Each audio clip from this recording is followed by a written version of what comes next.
which you'll shoot your eye out. And today, we're going to take a look at the shop. So come on in and I'll show you around.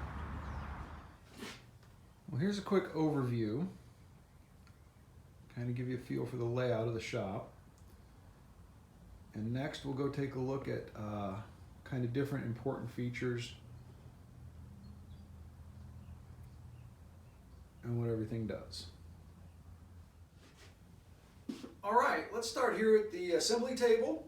The bottom is made out of 1/2-inch plywood and is used for storage of cordless and corded handheld power tools that I use regularly.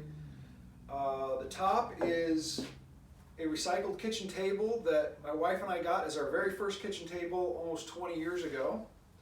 And this end has storage with a French cleat system. And over here I've got a paper dispenser in case I want to do any staining or glue up. I just pull some onto the top. And then behind me I've got both a mini metal lathe and a mini wood lathe. And then my CNC machine is set up there. And so we'll take a little closer look at the table and then I will show you some other components of the shop.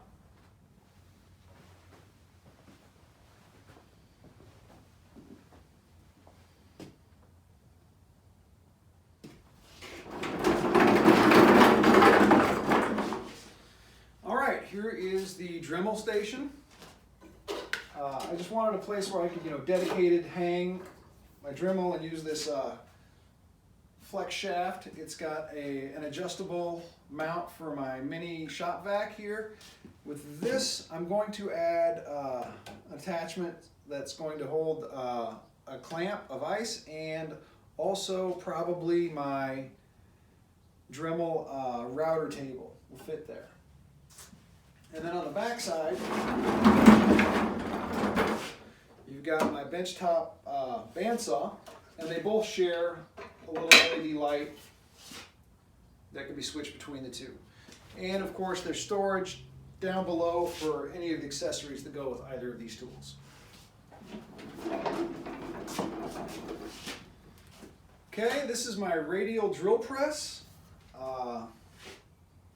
The cart itself houses, I've got some Foster bits, and I also use this cart for, the sides of this cart for clamp storage. So on this side I have my C-clamps and my drill vise. And then on the other side, I've got all of my, bar clamps, some C-clamps, and I made this the other day. I kept knocking this thing over every time, my 3-in-1 oil, every time I moved this thing, so I built a little mount for it. And there are not a ton of outlets in this shop, so I decided to put little 3-plug circuit breaker or power strips on each one of these, so it'll power both power tools and then also the LED light, which you can switch between the two.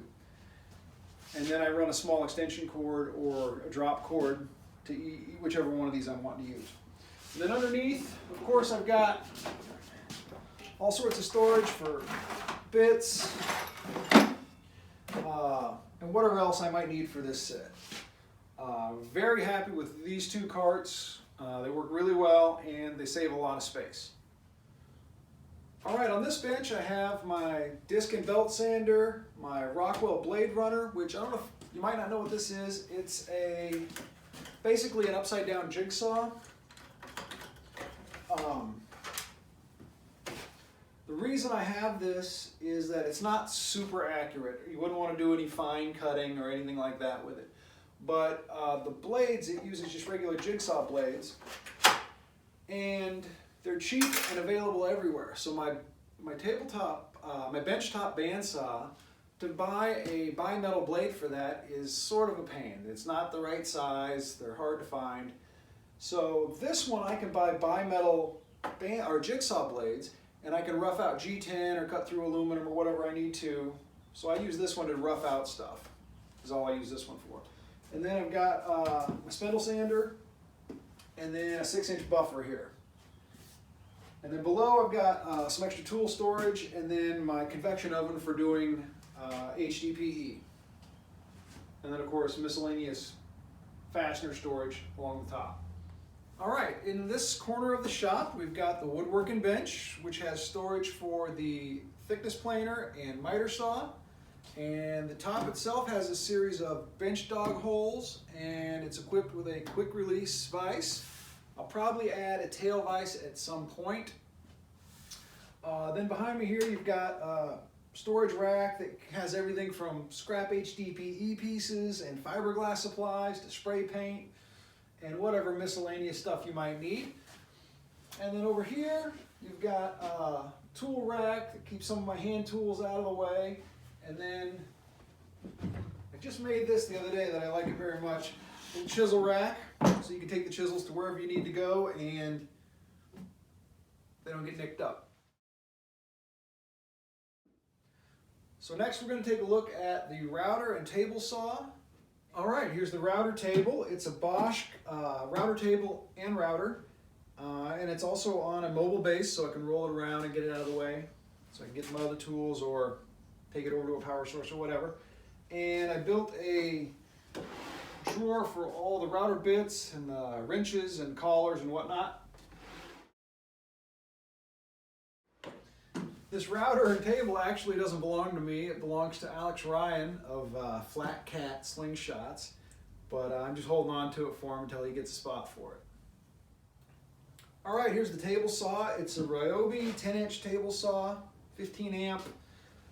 This is a contractor saw, and there are some real deficiencies with this saw that makes it a little more difficult to use.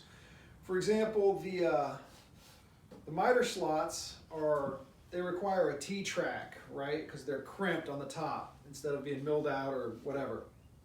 And the throat plate is super thin, and you can't really put in a quality zero clearance plate. So to accommodate for these shortcomings in this saw, I've made a couple of attachments. One is, everybody should have one of these anyway, if you have a table saw. Just a miter sled, and I use this a lot. In fact, I don't even really get my miter saw out if I can use this, because it's just so much quicker and available. And then the other thing I made is a zero clearance top. And it will just sit right over the whole thing, and then you can manually adjust the fence, and it's a little snug. It takes a little bit getting used to, so it's not as efficient as using the regular fence, but you can set it real accurately, and it's got a real close throat. So if you need to cut anything that's small or narrow, this is what I use. Last tool in the shop is my Performax thickness sander, and this comes in really handy when you're trying to thickness material that is too small or short to safely go through the thickness planer. And it's just a big aluminum drum wrapped in sandpaper with a power drive feed belt, which you can control the speed, so you can really zero in how much you're taking off, how quickly, which obviously changes depending on what you're trying to thickness. And works really well. I would totally recommend this model to anyone. Well, that's the shop and where I get it all done, so thanks for watching, and I'll see you next time.